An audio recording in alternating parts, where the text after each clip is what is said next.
لله الحمد لله الحمد لله القوي الرحمن والصلاة والسلام على رسول اليمن والأمان وعلى آله وصحبه الذين هم كملة الإيمان وعلى من تبعهم بإحسان خصوصا على إمامنا الأعظم أبي حنيفة النعمان وعلى معجزة الرسول الإمام أحمد رضا خان عليهم الرحمة والرضوان. أما بعد، قال الله تبارك وتعالى في القرآن المجيد والفرقان الحميد: فأعوذ بالله من الشيطان الرجيم بسم الله الرحمن الرحيم. محمد رسول الله والذين معه أشداء على الكفار رحماء بينهم تراهم ركعا سجدا يبتغون فضلا من الله ورضوانا. عن أبي سعيد الخدري قال قال النبي صلى الله عليه وسلم: لا تسبوا أصحابي فلو أن أحدكم أنفق مثل أحد ذهبا ما بلغ مد أحدهم ولا نصيفه أو كما قال عليه الصلاة والسلام. اسٹیج پہ موجود نہایت واجب الاحترام علماء کرام، مشائخ طریقت، پیران کرام، سادات کرام، ائمہ حضرات، مدرسین حضرات اور دور و دراز قرب و جوار سے تشریف لائے میرے سنی، جنتی، حنفی، بریلوی بھائی،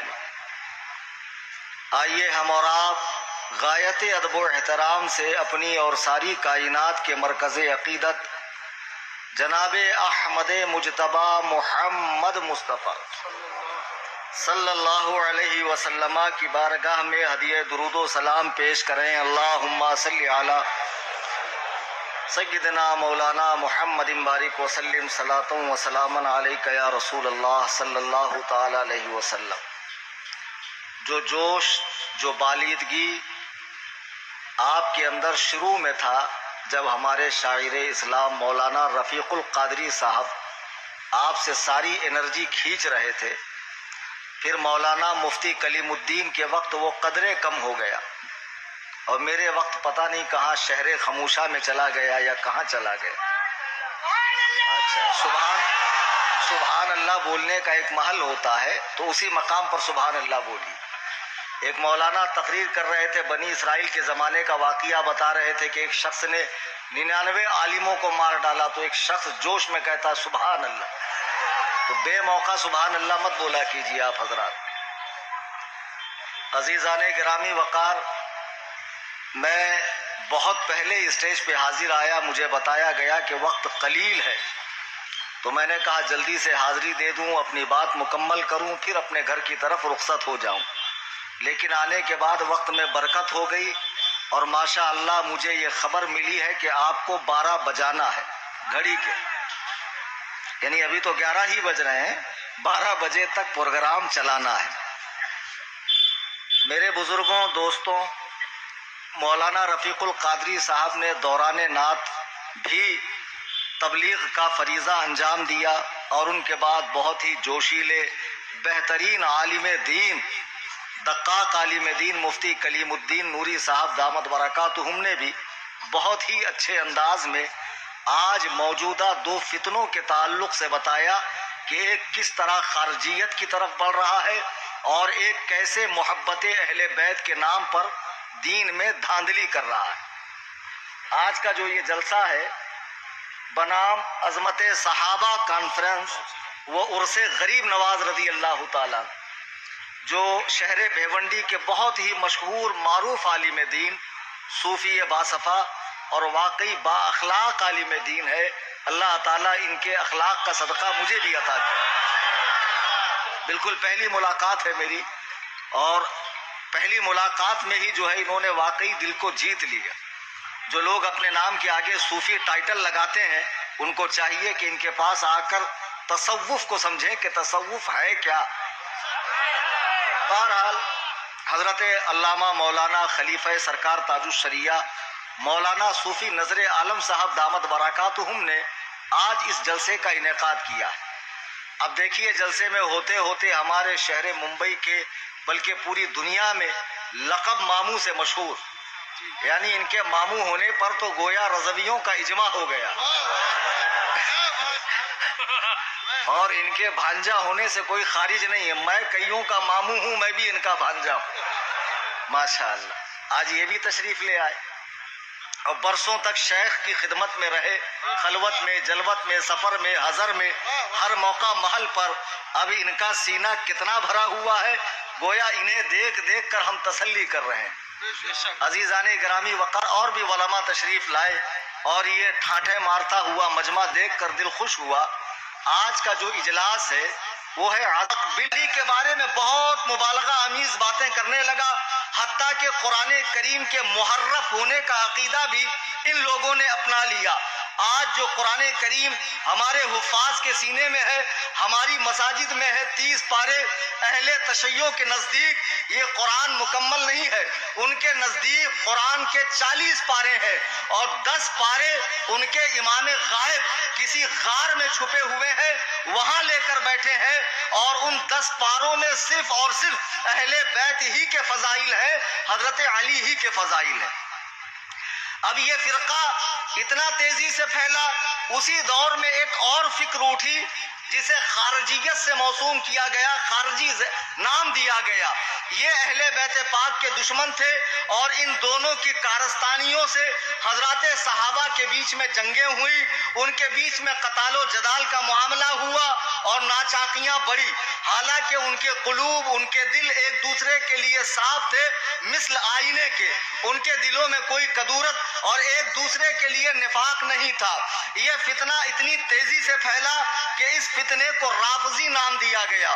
انہوں نے اپنے لیے شیعہ لقب چن لیا، یعنی چاہنے والا۔ حالانکہ آپ قرآن میں دیکھیں گے تو شیعہ کے معنی بھگوڑے کے ہیں، شیعہ کے معنی رحمان پر جسارت کرنے والے کے ہیں، اللہ پہ جرات کرنے والا جسے کہتے ہیں، قرآن نے اسے شیعہ کہا ہے۔ بہرحال انہوں نے جو اپنے لیے اچھا چنا، قرآن کے روح سے وہ بھی برا ہے، بہرحال انہیں رافضی کہا گیا۔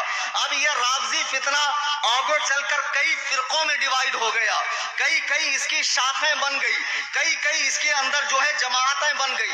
لیکن ہمارے ہندوستان میں جو رافضی اور شیعہ پائے جاتے ہیں ان کو اثنا عشریہ کہا جاتا ہے، یعنی 12 امامی شیعہ۔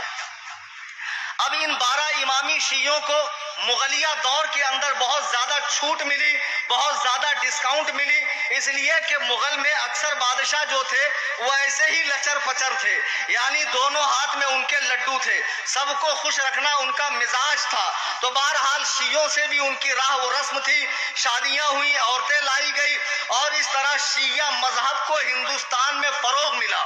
بادشاہ جہانگیر کی بیوی نور جہاں یہ خود بہت پکی رافضیہ تھی، بہت پکی شیعہ تھی۔ اس نے ایران سے مجتہدین کو بلا کر ہندوستان میں اہل سنت و جماعت کے بیچ میں شیعت کو خوب فروغ دینا چاہا۔ ویسے شیعت اتنی پھیلی نہیں، لیکن شیعی رسمیں آج بھی ہم اہل سنت و جماعت میں دیکھنے ملتی ہے، خصوصاً ماہ محرم الحرام کے اندر جب علماء منع کرتے ہیں یہ نہ کرو تو لوگ گانجے کا سٹا مار کر عالم کو کہتے ہیں تو زیادہ قابل ہے یا فلانے زیادہ قابل ہے، وہ ولی بھی تو یہ کام کرتے تھے۔ میرے بزرگوں اور دوستوں، آپ کو پڑیا دی جا رہی ہے بزرگوں کے نام پر۔ جو لوگ بزرگوں کا نام لیتے ہیں وہ کسی دن ہمارے سامنے آ کر وہ حوالے پیش کیوں نہیں کرتے جس میں یہ ساری بدعات و خرافات کا تذکرہ ہو، یہ تعزیہ داری کا، ماہ محرم میں سوگ کا، سیاہ لباس کا، یا تابوت اٹھانے کا، یا تعزیے کے اندر بے حساب بدعات و خرافات کا۔ بہرحال ہندوستان میں شیعت نے جب زور پکڑا، اللہ نے ایک مرد مجاہد کو پیدا فرمایا، دنیا جسے شیخ عبدالعزیز محدث دہلوی کہتی ہے، انہوں نے ایک کتاب لکھی جس کا نام ہے تحفہ اثنا عشریہ۔ یہ ہر اہل سنت کے گھر میں یہ کتاب ہونی چاہیے۔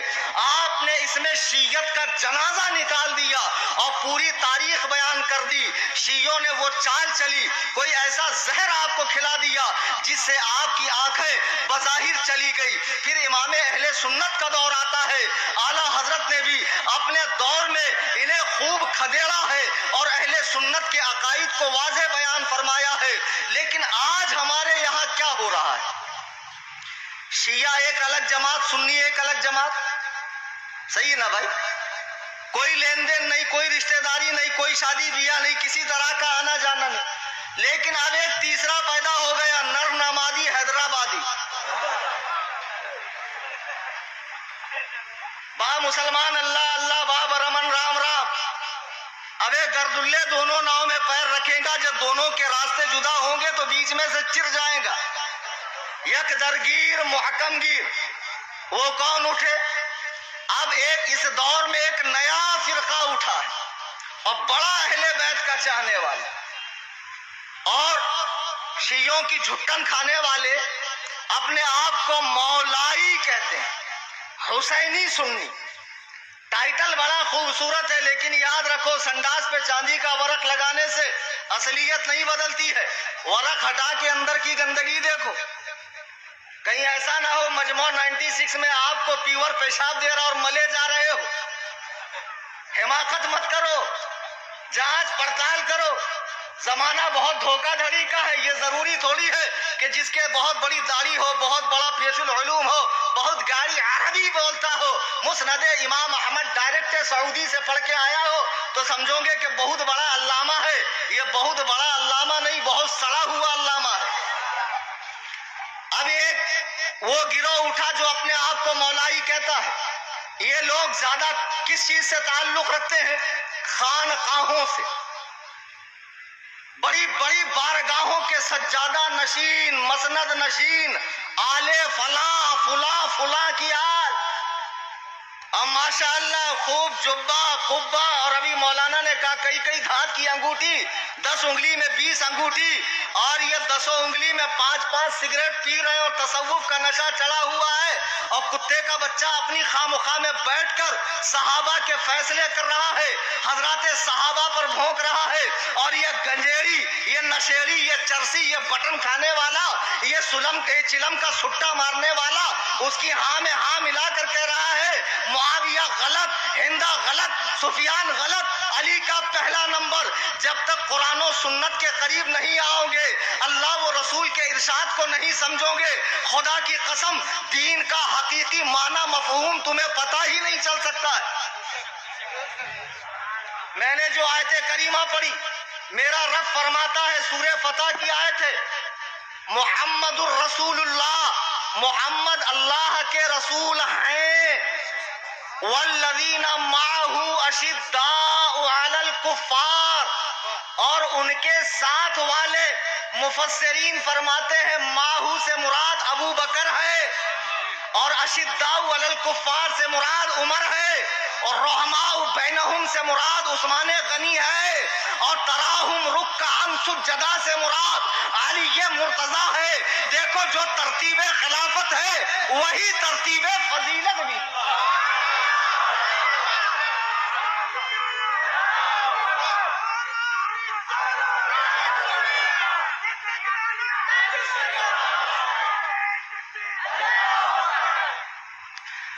پتہ نہیں کیسے حدیث قرآن پڑھتے ہو، دیکھو قرآن کریم میں ترتیب کے ساتھ ذکر کیا گیا اللہ کا، رسول کا، پھر حضرات شیخین کا، پھر حضرت عثمان کا، پھر مولائے کائنات کا۔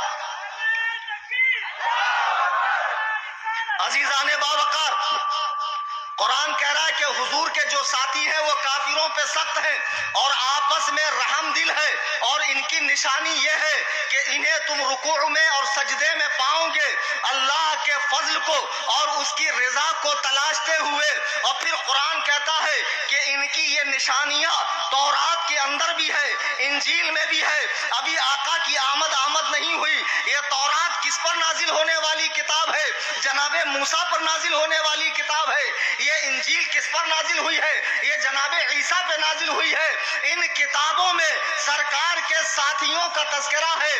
مجھے بتاؤ، جب جبل پاران سے عبداللہ کے در یتیم نے 40 سال کی عمر میں پہلی مرتبہ اعلان توحید کیا تو روئے زمین پر کوئی بھی سرکار کا ساتھی تھا؟ غمگسار تھا؟ آپ کے دکھ درد بانٹنے والا تھا؟ کوئی نہیں تھا۔ اللہ نے ایسی مقدس جماعت کو نبی کا ساتھی بنایا جس نے ہر موقع پہ بڑھ چڑھ کر اپنی جانوں کی قربانیاں پیش کی ہے۔ تمہیں معلوم ہے، صحیح بخاری کی روایت ہے، ایک مرتبہ مسلمانوں کا خیمہ یہاں ہے، کافروں کا خیمہ وہاں ہے، جنگ ہونے والی ہے۔ ایک دوسرے کے تیاریوں کا جائزہ لینے کے لیے آدمیوں کو بھیجا جا رہا ہے۔ کافروں کے خیمے کا ایک آدمی مسلمانوں کے خیمے میں آتا ہے، کیا دیکھتا ہے؟ نماز کا وقت ہے، بتہائی پیغمبر وضو فرما رہے ہیں۔ حضرات صحابہ وضو کے پانی کو لپک لپک کے لیتے ہیں، کبھی چہرے پہ ملتے ہیں، کبھی چھاتی پر ملتے ہیں۔ اللہ اکبر کبیرہ، یہ دیکھ کر واپس چلا گیا تو کفاروں کے سپہ سالار نے پوچھا، یہ بتاؤ مسلمانوں کی تیاری کیسی ہے؟ اس نے کہا، میں نے جو مسلمانوں کی تیاری دیکھی ہے اس کے بعد جنگ لڑنا عبث ہے، جنگ لڑنا اپنے آپ کو موت کے کنویں میں ڈالنا ہے۔ محمد ہوشیاروں کو لے کر نہیں آیا ہے، محمد دیوانوں کو لے کر آیا ہے۔ ہوشیاروں سے لڑنا الگ بات ہے، دیوانوں سے لڑنا الگ بات ہے۔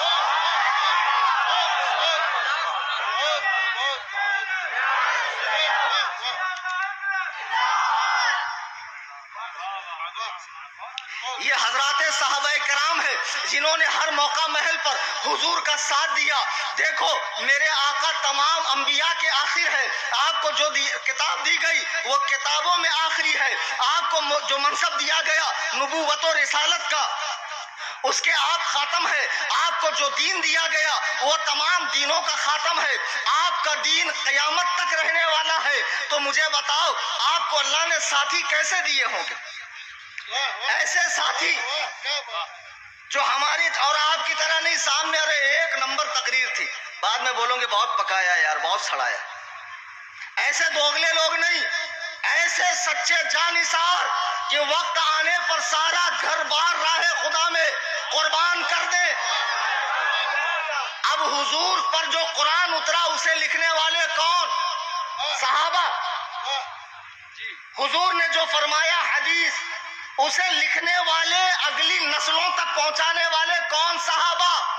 آج یہ شیعہ، رافضی، ماتمی، اثنا عشری اور ان کا جھٹن کھانے والے، یہ ایرانی چائے کی چسکیاں لینے والے، یہ حرام خور کہتے ہیں فلانے صحابی ایسے تھے، فلانے صحابی ایسے تھے۔ تیری ماں تجھ پر ماتم کرے اور خبیث کے بچے، اگر رسول اللہ کے ساتھی دین سے باوفا نہ ہوتے تو عرب سے نکل کر دین دنیا کے کونے کونے میں نہ پہنچتا۔ تم کس پر بھونک رہے ہو؟ اور سنو، تم آج بھونک رہے ہو، آج بھوں کر رہے ہو پلو۔ غیب دان نبی نے 1400 سال پہلے فرمایا، صحیح بخاری کی حدیث ہے، قرآن کریم کے بعد سب سے بڑی کتاب، لا تسبوا اصحابی، میرے صحابہ کو گالی مت دو۔ فَلَوْ أَنَّ أَحَدَكُمْ أَنفَقَ مِثْلَ أُحُدٍ ذَهَبًا مَا بَلَغَ مُدَّ أَحَدِهِمْ وَلَا نَصِيفَهُ، اگر تم میں کا کوئی شخص احد پہاڑ کے برابر سونا خدا کے راہ میں خرچ کر دے، اول تو کوئی اتنا بڑا فیاض ہے نہیں، یہ تو خود ہی ان کے ٹکڑوں پہ پلتے ہیں، لیکن بالفرض اگر ان کے پاس آ جائے اور یہ احد پہاڑ کے برابر خرچ کر دے، ما بلغ مد احدہم وصیفہ، تو میرے صحابی نے اگر خدا کے راستے میں آدھا کلو گیہوں یا جو دیا ہوگا تو اس آدھا کلو کے برابر بھی وہ سونے کا پہاڑ نہیں ہو سکتا۔ تم نے کیا سمجھا ہے صحابہ کے مقام کو؟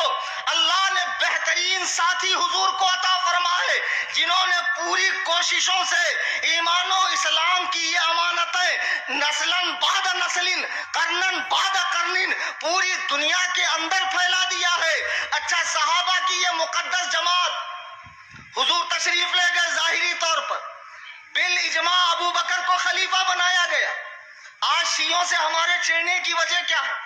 کچھ لوگ اس میں ایسے بھی ہیں، چائے پینے سے کچھ نہیں ہوتا۔ ہاں، بیٹی لا سکتے دے نہیں سکتے، تمہارے ابا کا دین ہے، دین گڑھتے ہو گھر میں بیٹھ کے، گڑھو مت، لانا اور دینا دونوں حرام۔ چائے پی سکتے ان کی ہوٹل میں، رب کعبہ کی قسم اگر میں پیاس سے مر رہا ہوں کلیم حنفی اور دنیا میں آخری قطرہ کسی رافضی وہابی دیوبندی کے پاس ہو، میں اسے پینا گوارا نہیں کروں گا، اس لیے کہ تمہارے دشمنوں سے ہمارا کیا واسطہ رسول اللہ، انہیں جانا انہیں مانا، نہ رکھا خیر سے کچھ کام، للہ الحمد میں دنیا سے مسلمان گیا۔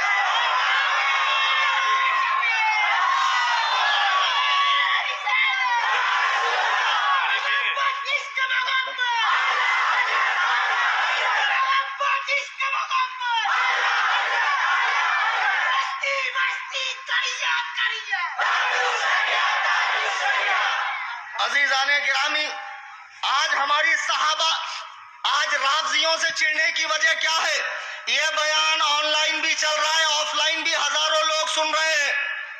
یہ کلیم حنفی رضوی قصر ابو حنیفہ فرام کرلا ویسٹ ممبئی، پتہ دلوں میں نقش کر لو۔ رات کا اندھیرا ہو، دن کا اجالا ہو، جنگل ہو، بیابان ہو، پہاڑی ہو، کھاڑی ہو یا میرا مکان ہو، کہیں بھی بلا لو، any time most welcome for ٹھکائی۔ حضرات صحابہ کے مسئلے پر یہ فقیر الحمدللہ اکیلے آنے کو تیار ہے، اور تم پوری جماعت کھٹمل لے کر آ جانا، اور انشاءاللہ دنیا دیکھیں گی تم کتنے ذلیل ہو جاؤ گے۔ صحابہ کرام پہ بھوکنے والوں، ذرا صحابہ کے مرتبے کو تو سمجھو۔ اگر تم اتنے سچے عاشق اسلام ہوتے تو خدا نے تمہیں اس دور میں کیوں نہ پیدا فرمایا، ابو بکر و عمر کو کیوں پیدا فرمایا؟ کیونکہ حقیقت میں یہ لوگ دل سے مسلمان تھے، سرکار کے سچے وفادار تھے، اور صحابہ نے جیسی دین کی خدمت کی ہے آج اس کا کروڑواں حصہ بھی ہم نہیں کر سکتے۔ شیعوں کی کتاب ہے ملا باقر مجلسی کی، نوٹ کر لو، آن لائن کتاب ہے، فارسی زبان میں اویلیبل ہے، گوگل پہ آپ دیکھ سکتے ہیں۔ جو لوگ گوگل کے مقلد ہیں وہ گوگل پہ دیکھ لیں۔ حق الیقین کے صفحہ نمبر 362 پر ہے کہ جب امام مہدی آئیں گے، کون سے والے؟ ان کے والے، ہمارے والے پیدا ہونا باقی ہے۔ ان کے والے کسی غار میں چھپ کر بیٹھے ہیں، سنیوں کے ڈر سے ابھی تک آتے ہی نہیں ہیں۔ جب امام مہدی آئیں گے تو ابو بکر و عمر کو زندہ کریں گے، زندہ، اور وہ اسی پرانی حالت پر قبر سے اٹھیں گے، تر و تازہ۔ امام مہدی کہیں گے کہ ان کے بدن سے کفن اتار دو، ابو بکر و عمر کے معاذ اللہ، اور انہیں کفن اتار کر ننگا کیا جائے گا۔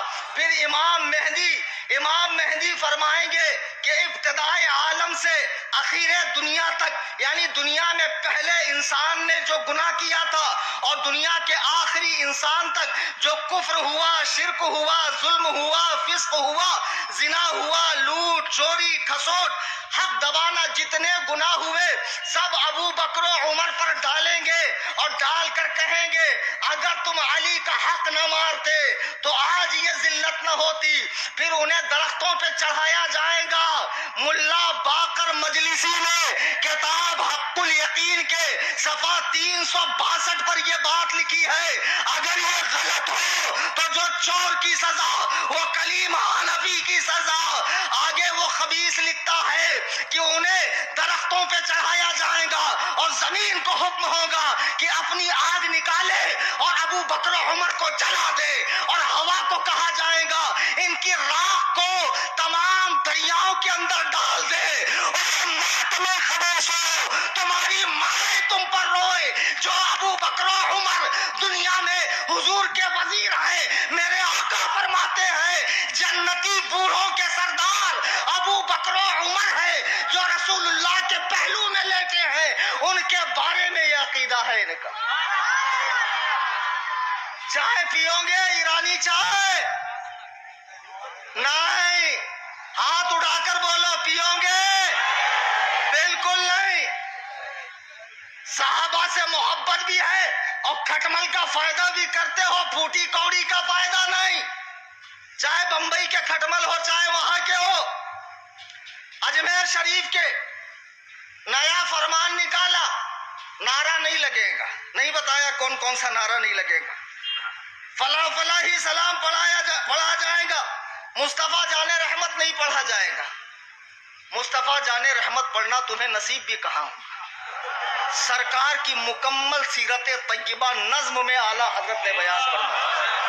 ہر شعر یا تو آیت قرآنی کا معنی مفہوم ہے یا نبی کریم کی حدیث کی تشریح۔ تمہیں پڑھنا بھی تو آنا چاہیے، کھامڑو اردو تو پڑھنی آتی نہیں ہے۔ ہم دعا کریں گا سرفریٹ دا گریٹ انٹرنیشنل پگلے اعظم عالم اسلام، نیا فرمان آیا، نعرے نہیں لگیں گے۔ میں تم سے پوچھتا ہوں ایک دن سامنے بیٹھ کے ہمیں بتاؤ یہ نعروں سے تمہیں چڑ کیا ہے؟ قوم کو کھلم کھلا بتا دو کہ ہم ایران کے لقمہ تر پہ پلتے ہیں، ایران کے زر خرید ہیں ہم لوگ، ایران کی لگامیں ہمارے منہ میں ہے اور شیعوں کی بھیک پر ہمارا کام چل رہا ہے۔ بے وقوفوں، ایک مقدس بارگاہ میں بیٹھ کر رافضیت کو پھیلا رہے ہو، اور آج اکثر خواہ مخواہوں سے رافضیت پھیل رہی ہے، اور ایک سے ایک پیر صاحب بمبئی میں، اور زیادہ ہی پیر صاحب دیکھنا ہے تو ساؤتھ انڈیا چلے جا۔ ایک صاحب بولے ہمارے پیر بڑے با کرامت۔ میں نے کہا کیا کرامت دکھائے؟ بولے ایک ہی بیٹھک میں 20 کلو گانجا پی گئے۔ واہ ماشاءاللہ، بڑی ہے سب اجڑی ہوئی خانقاہیں، وہ درویش و سلطان کی امید گاہیں، فرشتوں کی پڑتی تھی جن پر نگاہیں، کہاں ہے وہ جذب الہی کے پھندے، کہاں ہے وہ اللہ کے پاک بندے؟ وہ خانقاہیں جہاں سے دین و سنیت کا کام ہوا ہے، آج یہ عقابوں کے نشیمن پر یہ زاغ بیٹھے ہوئے کوے اور وہاں سے شیعت کو فروغ دے رہے ہیں۔ میں آپ کو بارگاہوں میں جانے سے نہیں روک رہا ہوں، پیروں سے ملنے سے نہیں روک رہا ہوں، لیکن جب بھی کسی پیر سے ملو تو اس سے پوچھو دمادم مست قلندر، اور اگر بولے علی کا ہاں تو ختم، معاملہ اس کا پورا خراب ہے۔ اگر بولے ابو بکر کا پہلا نمبر، اس سے پوچھو امیر معاویہ، سفیان اور تمام صحابہ کرام کے بارے میں، اگر اس کا دل صاف ہو تو ضرور اس کی زیارت کیجئے، اس سے فیض حاصل کیجئے، اس میں کوئی مذائقہ نہیں ہے۔ میرے بزرگوں اور دوستوں، یہ پیران کرام کہے جانے والے لوگ حضرات صحابہ پہ بھونک رہے ہیں۔ دیکھو میرے آقا فرماتے ہیں اللہ اللہ فی اصحابی لا تتخذوہم غردم بعدی، اللہ کے لیے میرے صحابہ کے معاملے میں اللہ سے ڈرو، میرے صحابہ کے معاملے میں اللہ سے ڈرو۔ لا تتخذوہم غردم بعدی، میرے دنیا سے جانے کے بعد انہیں تنقید کا نشانہ نہ بناؤ۔ فمن احبہم فبحبی احبہم، جو مجھ سے محبت رکھتا ہے وہی صحابہ سے محبت رکھے گا۔ آسان ترجمہ کر رہا ہوں، یعنی میرے سبب ہی صحابہ سے محبت ہوگی۔ ومن ابغضہم فببغضی ابغضہم، اور جو مجھ سے بغض رکھتا ہے وہی صحابہ سے بغض رکھے گا۔ دیکھو سرکار نے صاف فرما دیا کہ صحابہ کی دشمنی جن کے دلوں میں ہے، در حقیقت ان کے دلوں میں سرکار کی دشمنی ہے۔ ورنہ صحابہ سے چڑھنے کی بات کیا ہے؟ حق نہیں دیا، حق نہیں دیا. آج شیعوں کی بولی بول رہے ہو. یہ شیعہ جن کے مذہب میں تقیہ کرنا، جھوٹ بولنا ثواب ہے، اور اتنا بے شرم مذہب روئے زمین پر شاید کوئی ہو جو یہودیوں کے نطفے سے بنا ہوا ہے. تمہیں شیعوں کی تاریخ کیا معلوم ہے؟ آج شیعوں کے ساتھ اسٹیج شیئر کر رہے ہو، دعوتیں اڑا رہے ہو، اور اہل سنت و جماعت مسلک اعلیٰ حضرت کے ماننے والوں کو شدتی کہا جاتا ہے، سخت کہا جاتا ہے. بے وقوفو، ہم تمہارا بھلا چاہتے ہیں، اس لیے تمہیں بری صحبت سے بچانے کی کوشش کر رہے ہیں. میرے آقا فرماتے ہیں جس کے دل میں میرا بغض ہوگا وہی صحابہ سے بغض رکھے گا. پھر میرے آقا فرماتے ہیں ومن آذاہم فقد آذانی، جس نے صحابہ کو تکلیف دی اس نے مجھے تکلیف دی. ومن آذانی فقد آذ اللہ، جو مجھے تکلیف دیتا ہے وہ اللہ کو تکلیف دیتا ہے. ومن آذ اللہ فیوشک ان یاخذ، اور جو اللہ کو تکلیف دے گا ان قریب اللہ تعالی اسے اپنی گرفت میں لے لے گا. دیکھو نبی نے صاف فرما دیا. لیکن آپ کو ایک بات میں بتاؤں کہ شیعہ مذہب میں ویسے تو صحابہ کی تعداد لگ بھگ 1,24,000 کچھ ہے. جب حضور نے 40 سال کی عمر میں جبل فاران سے نبوت کا اعلان کیا اور جو لوگ داخل اسلام ہوتے گئے وہ صحابی بنتے گئے. بہت سے صحابہ جنگوں میں شہید ہوئے، طبعی موت مر گئے، سرکار کے سامنے فوت ہو گئے، دنیا سے تشریف لے گئے. اور آخر میں جب اسلام پھلا پھولا اور میرے آقا ہجری 11 میں دنیا سے دار بقا کی طرف کوچ کرنے لگے تو اس وقت دنیا میں کل بڑے بوڑھے جتنے صحابہ تھے وہ 1,24,000 کچھ تھے. 1,14,000 کی بھی تعداد ہے کتابوں میں. لیکن آپ کو حیرت ہوگی شیعوں کے نزدیک صحابی صرف 3 ہیں، صرف 3. ان کے بہت بڑے عالم یعقوب کلینی نے اپنی کتاب الکافی، جو قرآن کے بعد نہج البلاغہ اور الکافی، یہ 2 کتابیں ان کے یہاں بڑی معتبر ہیں، اس میں لکھا ہے کہ نبی کریم کے دنیا سے جانے کے بعد تمام صحابہ زمانہ جاہلیت کی طرف لوٹ گئے، یعنی پہلے مذہب پر چلے گئے، اور صرف 3 صحابہ بچے. ایک سلمان فارسی، ایک ابو ذر غفاری، اور ایک مقداد بن اسود. ان کے علاوہ سارے صحابہ چلے گئے، دین سے پھر گئے. اب مجھے بتاؤ جو کسی مسلمان کو بلا وجہ شرعی، بلا دلیل شرعی کافر کہے اور وہ کافر نہ ہو تو کہنے والا کیا ہوگا؟ پکی بات نا؟ ہاں، کوئی شک نہیں. ماشاءاللہ علماء کی صحبت میں رہنے سے اتنے تو ٹرینڈ ہو گیا. تو جو حضرات صحابہ میں 1,24,000 کم و بیش صحابہ کو کافر کہے وہ کتنی بار کافر ہوا؟ اتنی بار کافر ہوا. اور پھر حضرت علی کو انبیاء سے افضل بتا کر جو غیر نبی کو نبی سے افضل کہے وہ بالاجماع کافر.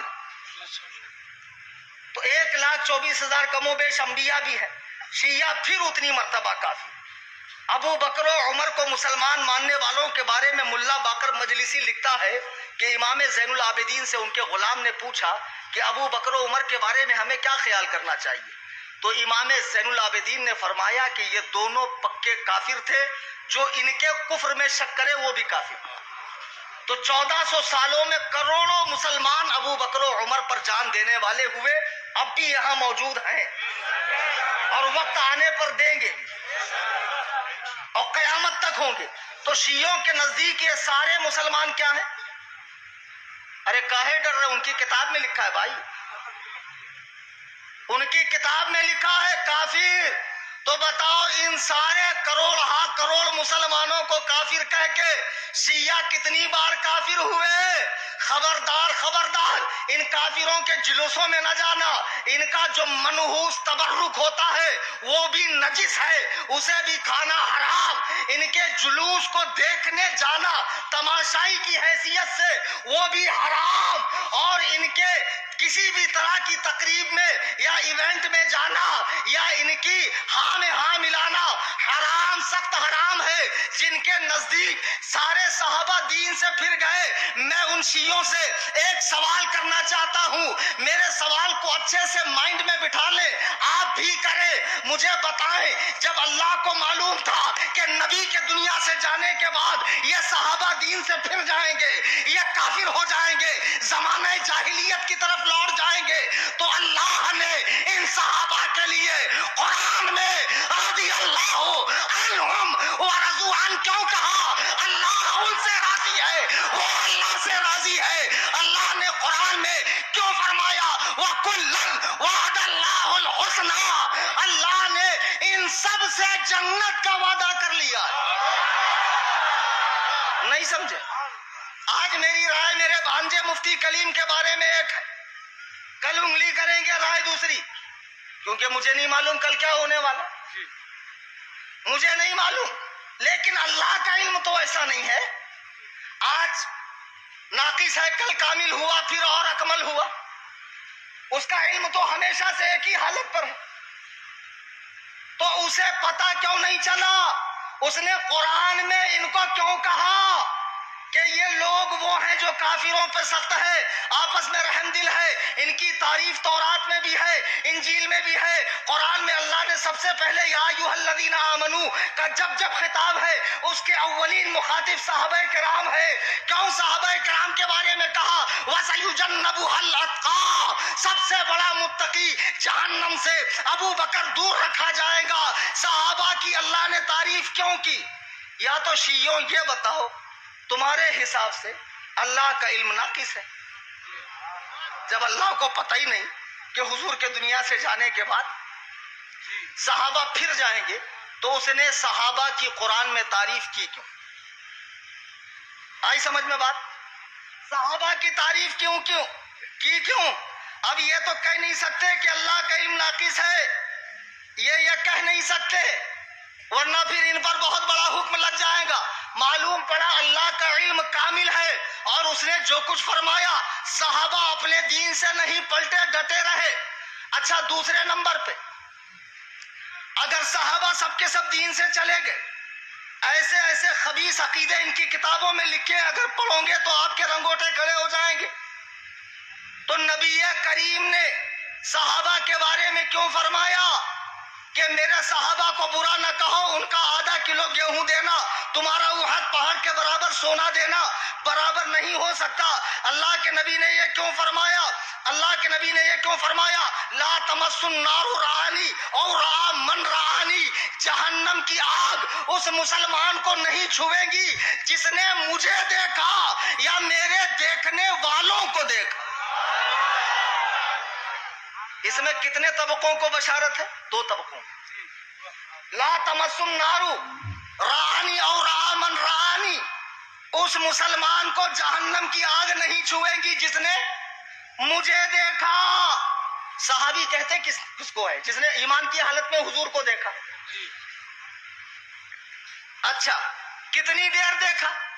امام ابن حجر عسقلانی رحمہ اللہ کبھی حلوے مانڈے چھوٹی دیگ بڑی دیگ سے تو باہر آؤ، کبھی چادر گاگر سندل بنڈل دھوم دھڑاکا دمادم مست کلندر علی کا پہلا نمبر، میں تو ناچوں گی گولر تلے، کبھی اس سے بھی تو باہر آؤ۔ ابے شرعی زنخے آدمی ہو کے ہجڑا بنا جا رہی ہے کم بخت، میں تو خواجہ کی دیوانی، اپن تو جارے لا۔ ایسے لوگوں کے لیے ہمارے ماموں ہی بہت ہے، حدیث میں آئے لا، ایسے لوگوں کو ہمارے ماموں جانی نپٹ لیتے۔ بہرحال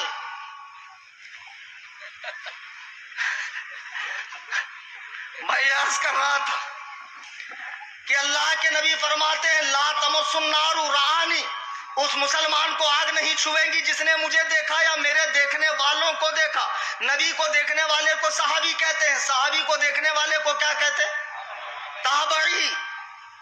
سنیوں بریلویوں خوش ہو جاؤ، ہم جس امام کی تقلید کا پٹا گلے میں ڈالے ہیں امام اعظم ابو حنیفہ، اس نے اپنے ماتھے کی آنکھوں سے 1 2 نہیں 70 صحابہ کی زیارت کی۔ 70 صحابہ کو امام اعظم ابو حنیفہ نے دیکھا۔ اب کل کو کسی گوگل کے مقلد غیر مقلد میں بولتا ہوں گیئر مقلد، ان کا گیئر جو ہے ریورس والا ہے، اس کی باسی کڑی میں ابال آ جائے تو وہ بھی موسٹ ویلکم آ سکتا ہے میرے گھر پہ. ابھی مفتی صاحب نے بتایا نا, جو فون پہ ذلیل ہو جاتا ہے, جو سامنے آئے وہ سامنے ذلیل ہو جاتا ہے. اور مولانا رفیق صاحب نے فقرہ چڑھا دیا, جو پولیس اسٹیشن میں ملے وہ بھی ذلیل ہو جاتا ہے. آپ نہیں سمجھو گے کیونکہ معلوم ہی نہیں واقعہ کیا ہے, پس منظر کیا ہے. جی جی جی. بہرحال میں عرض یہ کر رہا تھا کہ جب آقا نے فرمایا کہ اس کو آگ نہ چھوئے گی جس نے مجھے دیکھا, میرے دیکھنے والوں کو دیکھا, یعنی یہ حدیث تمام صحابہ کے بارے میں ہے کہ نہیں ہے؟ اس کے عموم سے کوئی صحابی باہر نہیں ہے, سارے صحابہ اس کے عموم میں داخل ہے. جب میرے آقا نے سارے صحابہ کے بارے میں کہہ دیا کہ انہیں دوزخ کی آگ نہیں چھوئے گی, تو تمہارا کیسا عقیدہ ہے کہ امام مہدی انہیں درختوں پہ چڑھا کے جلا دیں گے؟ اور یہی خبیث لکھتا ہے جہنم کے دروازوں میں سے ایک میں سے قارون, نمرود, حامان, شداد اور ابو بکر و عمر جائیں گے. ارے خبیثو, اپنے عقیدے کی اصلاح کر لو. درود پاک پڑھے, اللہم صلی علی سیدنا امیر معاویہ. یہ بھونکتے بھونکتے آج کل جو لڑکے مولائی بن رہے اہل بیت کی محبت میں, نماز روزے سے تو کچھ لینا دینا نہیں ہے, کڑے وڑے پہن لیے, لاکٹ واکٹ لٹکا لیے, آڑے تیڑے باہر رکھ لیے, چلے گئے اجمیر شریف, 2.5 دن کے جھوپڑے پہ خوب چھٹا مار لیے, آنکھیں لال ہو گئی, معرفت کا نشہ چڑھ گیا, ختم, شریعت وریعت سب ختم, معاذ اللہ رب العالمین, دماغ خراب ہو گئے. اب پھر یہ بچوں کے ذہن میں ڈالا جاتا, دیکھو مولا علی سے انہوں نے جنگ کی, انہوں نے جنگ کی, فلانے نے جنگ کی, اور یہ ایسے ہو گئے ویسے ہو گئے. اب یہ لڑکا جس کو ٹھیک سے استنجا کا ڈھیلا لینا نہ آتا ہو, موسم گرما اور موسم سرما میں کتنے ٹھیلے لیے جاتے ہو, جس بیچارے کو یہ نہ پتا ہو, سورۃ الفاتحہ پڑھنی نہ آتی ہو, یہ بھی بائک پہ کھڑے رہ کے پان ٹپری پہ ادھر ادھر صحابہ کے بارے میں باتیں کر رہا ہے. اللہ اکبر کبیر. جب میرے آقا نے فرما دیا لا تسبوا اصحابی, میرے صحابہ کو برا نہ کہو, تو مسلمان کا کام تھا اللہ و رسول کی چپ چاپ اطاعت کرنا, صحابہ کے بارے میں زبان کو بند رکھنا. امیر معاویہ کے بارے میں کہہ رہے ہیں, خدا کی قسم جس امیر معاویہ نے حضرت علی سے جنگ کی, تو علی کا روئے زمین پر حسن سے بڑھ کر ہمدرد کون ہو سکتا ہے؟ جو ایک بیٹا ہی اپنے باپ کا سب سے بڑا ہمدرد ہو سکتا ہے. مجھے بتاؤ یہ تمہاری کتابوں میں ہے یا نہیں, یہ کھلی ہوئی تاریخ ہے یا نہیں؟ حضرت علی کے دنیا سے جانے کے بعد امام حسن نے 6 ماہ خلافت کا فریضہ انجام دینے کے بعد خلافت کس کو دی؟ ارے بولو بھائی. حضرت امیر معاویہ.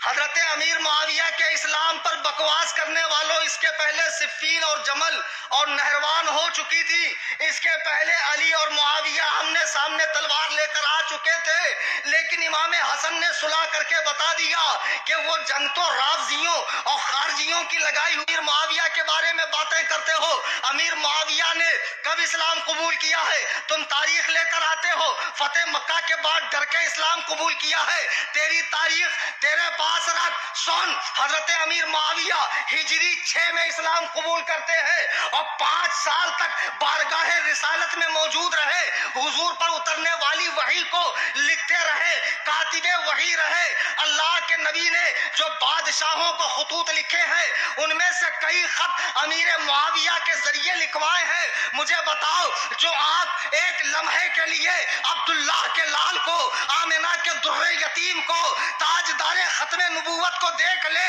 میرے آقا اعلیٰ حضرت فرماتے ہیں خدا کس پیار سے انہیں دیکھتا ہے جو آنکھیں ہیں محو لقائے محمد, جو آنکھیں ہیں محو لقائے محمد. امیر معاویہ نے 5 سال رخ والضحیٰ کو دیکھا ہے, زلف واللیل کو دیکھا ہے, مصطفیٰ کریم کی اقتداء میں نماز پڑھی ہے. بھونکنے والوں ہوش کے ناخن لو. کہتے ہیں سارے صحابہ پھر گئے, تو نبی کو کیوں نہیں معلوم پڑا کہ میرے صحابہ پھر جائیں گے؟ کیوں ان کے بارے میں اتنی تعریفیں کی نا بھائی؟ مناظرے میں آؤ, میں آپ کی کتابوں سے دکھاتا ہوں. یہ تو تقریر ہے نا, جب سامنے آؤں گے بیٹھوں گے تو میں آپ کے کتب سے حضرت ابو بکر و عمر و عثمان کی فضیلت دکھاتا ہوں. تو اس کا مطلب تمہارے حساب سے اللہ کے نبی کو بھی علم غیب نہیں, حضرت علی کو سب سے بڑا عالم مانتے ہو. مجھے بتاؤ, اگر حضرت علی کا ان لوگوں نے حق مارا اور یہ غلط تھے, اسلام سے پھر گئے, تو حضرت علی نے 25 سال تک ان لوگوں کے اقتداء میں نماز پڑھی کیوں؟